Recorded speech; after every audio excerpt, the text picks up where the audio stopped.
नमस्कार साथियों, आज के इस वीडियो में हम बात करने वाले हैं आप आंगनवाड़ी कार्यकर्ता का ऑफलाइन फॉर्म किस प्रकार से भर सकते हो या मिनी कार्यकर्ता का फॉर्म किस प्रकार से भर सकते हो या आशा सहयोगिनी का फॉर्म किस प्रकार से भर सकते हो। तो इसके लिए ये आपके सामने फॉर्म है। फॉर्म में आपको बता रहा हूँ कंप्लीट स्टेप बाय स्टेप आपको कैसे भरना है। तो ये फॉर्म की लिंक आपको वीडियो डिस्क्रिप्शन में मिल जाएगी, वहाँ से आप इसको डाउनलोड कर सकते हो। तो यहाँ पे सबसे पहले फॉर्म के अंदर आपको आपकी पासपोर्ट साइज़ फ़ोटो लगा देनी है, यानी कि आपको जो आवेदनकर्ता होता है उसकी यहाँ पे आपको पासपोर्ट साइज़ फ़ोटो लगानी है। यहाँ पे आपके ज़िले का नाम लिख दीजिए। इसके बाद में जिस भी ग्राम पंचायत में या वार्ड में आपकी भर्ती आई हुई है वो यहाँ पे आपको लिख देना है। इसके बाद में जस्ट नीचे ही लिखना है आंगनवाड़ी केंद्र ग्राम पंचायत का नाम, यानी कि आपकी जो भी ग्राम पंचायत होती है उसका नाम लिख दीजिए। जैसे मेरी 22 एजी है तो मैं यहाँ पे 22 एजी लिख देता हूँ। तो इस प्रकार से यहाँ पे आपको है तो आपकी ग्राम पंचायत का नाम भी लिख देना है। थोड़ा सा नीचे स्क्रॉल करते हैं तो यहाँ पे देखिए मानदेय सेवा पद, यानी कि आप किस पद के लिए आवेदन यहाँ पे कर रहे हैं। तो पद आप ऊपर देख सकते हो, यहाँ पे आंगनवाड़ी कार्यकर्ता होगा, मिनी कार्यकर्ता होगा। तो जो भी आपका पद होता है वो यहाँ पे आपका लिख देना है, टाइप कर देना है, आपको आपके हाथ से लिख देना है। इसको जस्ट थोड़ा सा नीचे स्क्रॉल करते हैं तो यहाँ पे आता है आवेदक का नाम। तो आवेदक का जो भी नाम होता है आवेदक का नाम यहाँ पे आपको लिखना है। जैसे कि मेरा नाम सुनील है तो मैं यहाँ पे इस प्रकार से सुनील लिख दूंगा। आप चाहो तो इसको हिंदी में भी भर सकते हो। इसके बाद यहाँ पे आपको पिता का नाम डालना है, आपके जो भी पिता का नाम होता है वो डाल दीजिए।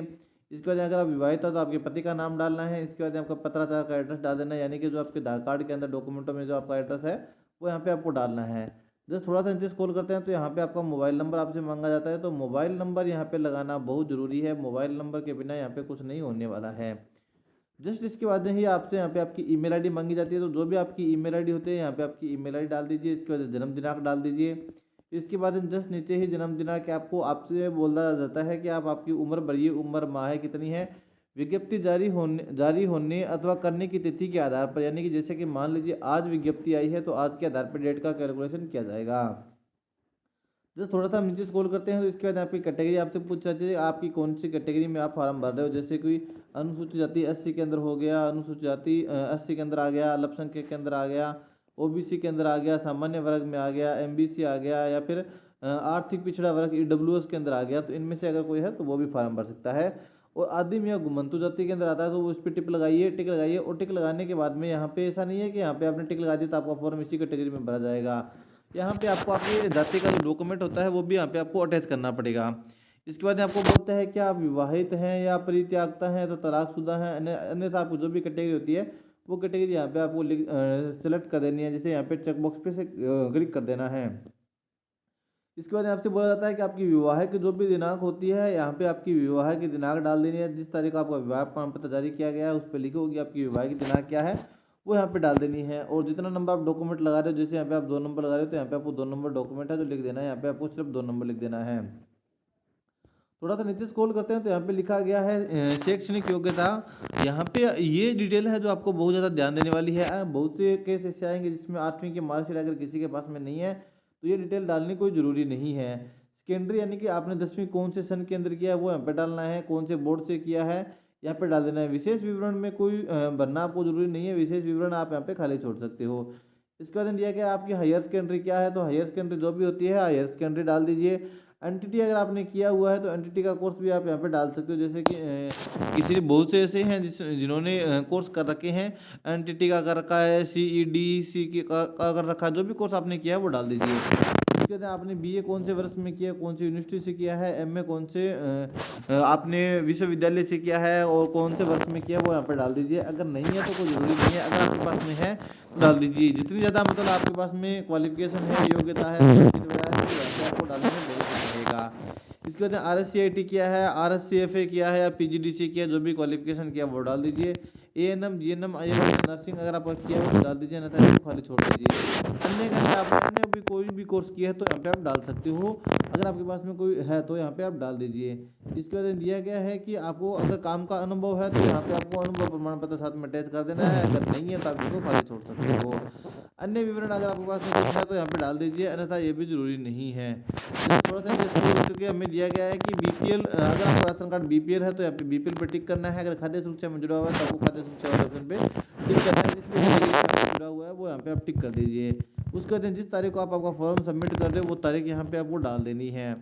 जस्ट थोड़ा सा नीचे स्क्रॉल करते हैं तो हमें इससे पूछा जाता है कि अपने पास में क्या क्या डॉक्यूमेंट आपने लगाए हैं और क्या क्या डॉक्यूमेंट इसमें नहीं लगाए हैं।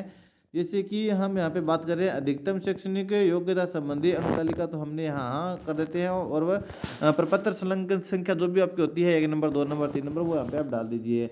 एंटिटी अगर आपने लगाया तो हाँ कीजिए, और जो भी आपकी संख्या होती है वो यहाँ पे आप डाल दीजिए। सेकेंडरी 10वीं की आपने जो लगाया है उसका कितने नंबर पे लगाया है कि आपने एक कोने में संलग्न संख्या लिखी होगी वो यहाँ पे डाल दीजिए। इसके बाद दिया गया स्थानीय निवासी होने का प्रमाण पत्र जो भी होता है वो यहाँ पे डाल दीजिए। जैसे आप पहचान पत्र लगा रहे हो, या राशन कार्ड लगा रहे हो, या आधार कार्ड लगा रहे हो, जन आधार कार्ड लगा रहे हो, जो भी डॉक्यूमेंट आप लगा रहे हो वो यहाँ पे आपको टिक लगा देना है।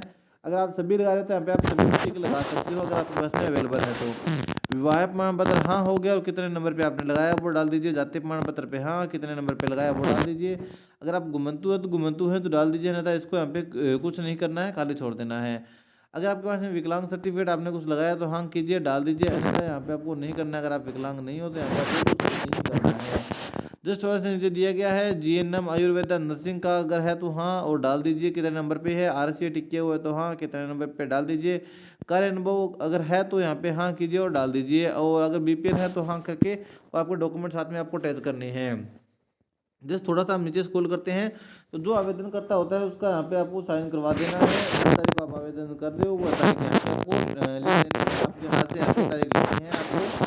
चलिए थोड़ा सा नीचे स्क्रॉल करते ही नहीं यहाँ पे जो आवेदन करता होता है उसका नाम आ जाएगा। ये जो घोषणा पत्र है उसमें यहाँ पे उसका नाम आ गया है। थोड़ा सा नीचे स्क्रॉल करते हैं तो यहाँ पे मृत्यु, अगर पति की मृत्यु हुई तो यहाँ पे डालना है। इसको आपको इस प्रकार से खाली छोड़ देना है, यहाँ पे इस प्रकार से खाली कर देना है। इस प्रकार से आपको सिर्फ लाइन खींचनी है, जिसमें मैंने यहाँ पे खींची है लाइन, इस प्रकार से लाइन खींचनी है। जैसे कि यहाँ पे इस प्रकार से लाइन खींचनी है, यहाँ पे इस प्रकार से ऐसे यहाँ पे आपको सभी लाइन खींचनी है तो यहाँ पे आपका हो जाएगा। अगर कोई इस कैटेगरी में आता है तो यहाँ पे आप अपनी कैटेगरी लिख दीजिए। इसके बाद यहाँ पे आवेदन करता होता है तो उसका साइन करना है, यहाँ पे आपकी दिनांक आ जाएगी जिस तारीख को आप आवेदन कर रहे हो। रसीद यहाँ से पढ़ कर आवेदनकर्ता को देनी है, यानी कि आपका काम है जो इससे ऊपर है, इससे नीचे आपका काम नहीं है। इससे नीचे का काम आ जाता है जो आप आवेदन सबमिट कर रहे होते हैं। जिस ऑफिस में आप आपका फॉर्म सबमिट करवाने गए हो उसका काम आ जाता है। आवेदन पत्र प्राप्ति की रसीद यहाँ पे जो आवेदन करता था उसका नाम, उसके पति का नाम, उसका निवास, आंगनबाड़ी केंद्र का नाम आ गया, किस सेवा के लिए उसने आवेदन किया है वो यहाँ पे आ जाएगा। इसके बाद दिया गया है कि आपने जो डॉक्यूमेंट लगाए हैं वो सभी डॉक्यूमेंट इसमें है या नहीं। तो ये जो ऑफिस वाले होते हैं उनका काम होता है, बाकी आप भी यहाँ पे टिक लगा सकते हो। जैसे अगर आपने कोई डॉक्यूमेंट अटैच किए तो इस प्रकार से यहाँ पे आपको नॉर्मली ही टिक लगाना है, जैसे यहाँ पे आपको लगा के दिखा रहा हूँ तो इस प्रकार से आपको टिक लगाना है। प्राप्तकर्ता का हस्ताक्षर हो जाएगा, ये आपको लेना अनिवार्य है। यहाँ पे आपको दिनांक लिख देनी है। यहाँ पे हस्ताक्षर जो आवेदनकर्ता जमा करने वाला होता है उसका यहाँ पे आपको साइन कर देनी है। जमा करवाने जो भी जाता है उसका यहाँ पे साइन आ जाएगा। तो थोड़ा सा नीचे दिया गया चयन हेतु वांछित शर्त क्या है, तो वांछित शर्त यानी कि पात्रता इसमें क्या है। तो पात्रता के लिए ये फार्म आप डाउनलोड कर लीजिए, इसको अच्छे से पढ़िए। यहाँ पे अगर मैं आपको एक एक डिटेल बारीक से बताने बैठूंगा तो वीडियो बहुत ज़्यादा लंबा हो जाएगा। मैंने आपको मेन डिटेल इसमें बता दी है कि आपको किस प्रकार से क्या क्या ध्यान रखना है, कौन कौन से डॉक्यूमेंट आपको साथ में अटैच करनी है और किस प्रकार से आपको ध्यान रखना है। तो यहाँ पे आपको पूरी डिटेल मैंने आपको वीडियो डिस्क्रिप्शन में दे दिया, आप वहाँ से फार्म डाउनलोड कर लीजिए, आपको पता चल जाएगा। बाकी सभी क्वालिफिकेशन के अलग अलग नंबर होते हैं, नंबर का भी यहाँ पे आपको नीचे फॉर्म के अंदर दिया गया है कि किस कैटेगरी में किस जो क्वालिफिकेशन पे कितने नंबर आपको मिल रहे हैं वो भी यहाँ पे दिया गया है। जैसे कि आप यहाँ पे देख सकते हो, यहाँ पे आपको दिया गया है कि अगर आपने स्नातकोत्तर यानी कि एमए किया हुआ है तो आपको 2 नंबर बोनस मिलेंगे, और अगर आपने बीए किया हुआ है, ग्रेजुएशन किया हुआ है तो आपको 1 नंबर बोनस है, और यहाँ पे 3 नंबर से आपको नंबर मिलने वाले हैं। और अगर आपने स्नातकोत्तर विज्ञान वर्ग में किया हुआ है तो यहाँ पे आपको 3 नंबर बोनस मिलेंगे। तो जितने भी अंक आपके बनते हैं आप चाहो तो आप लिख सकते हो, और अगर चाहो तो ये ऑफिस वाले भी लिख देंगे। तो अगर आपने कंप्यूटर एमए या पीजी अगर किसी ने किया तो यहाँ पे आपको 2 नंबर आ जाएगा, यहाँ पे आपको 2 नंबर इस प्रकार से लिख देना है। और अगर आपने RSCIT किया है, यहाँ पे आप देख सकते हो PDSE डिप्लोमा अथवा बीएड किया हुआ है तो यहाँ पे आपका 2 में से 2 नंबर ही आपका यहाँ पे आने वाला है, तो 2 नंबर यहाँ पे लिख दीजिए। जाति के लिए भी अलग अलग नंबर हैं, आप यहाँ पे देख सकते हो। SC ST वालों के लिए 3 नंबर हैं, अन्य पिछड़ा वर्ग के लिए 2 नंबर हैं, तो यहाँ पे 2 नंबर लिख देते हैं। अन्य पिछड़ा वर्ग के हैं तो अगर कोई सामान्य वर्ग का होता है तो यहाँ पे उसको भी 1 नंबर यहाँ पे मिलने वाले हैं। अगर कोई गुमंतु है तो उसको नंबर मिलेंगे, अन्यथा इसको यहाँ पे कट कर देना है। अगर कोई विकलांग वगैरह है तो यहाँ पे उसको नंबर मिलेंगे, अन्यथा इसको भी हम कट कर देते हैं। GNM आयुर्वेदा नर्सिंग ANM अगर कोई है तो उसको भी नंबर यहाँ पे मिलने वाले हैं, अगर नहीं है तो इस प्रकार से कट हो जाएगा। अगर RSCIT वगैरह किया हुआ है तो यहाँ पे उसको 1 नंबर मिलने वाले हैं। कार्य नंबर अगर आपका कोई है तो यहाँ पे आपको नंबर मिलने वाला है। अगर नहीं है तो इसमें भी आपकी इस प्रकार से एक लाइन आ जाएगी। अगर कोई खाद्य सुरक्षा केंद्र जुड़ा हुआ है या बीपीएल है तो भी उसको एक नंबर यहाँ पे आपका मिलने वाला है। इस प्रकार से ज्योति योजना के लाभार्थी अगर कोई है तो उसको 1 नंबर मिलेगा, नहीं तो इस पे खाली आ जाएगा। अगर कोई विधवा है तो उसको 3 नंबर मिलेगा, तलाकशुदा है तो उसको 2 नंबर मिलेगा। टोटल आपके 26 में से कितने नंबर आपको बनते हैं वो यहाँ पे आपको लिखने हैं। जैसे कि अभी आपको मैंने बताया था 1 नंबर, 2 नंबर, 2, 2, 4, 2, 6, 2, 8, इस प्रकार से इनकी टोटल मिला करके 8 नंबर बनते हैं। इस प्रकार से अगर आपकी भी कोई कैटेगरी होती है तो आप यहाँ पे आपके नंबर इस प्रकार से कैलकुलेट कर सकते हो। चलिए थोड़ा सा हमने नीचे स्क्रॉल किया तो यहाँ पे जो आंगनवाड़ी सहायिका होती है उसके लिए अलग से प्रारूप दिया हुआ है। जैसे मैंने आपको ऊपर टोटल करने का तरीका बताया है, आप उस प्रकार से टोटल कर सकते हो। उम्मीद है आज के इस वीडियो में दी गई जानकारी आपको समझ में आ गई होगी। जानकारी अच्छी लगी है चैनल को सब्सक्राइब कीजिए, बेल आइकन को प्रेस कीजिए। चलिए मिलते हैं नई वीडियो नई अपडेट के साथ, तब तक के लिए जय हिंद, जय भारत, धन्यवाद।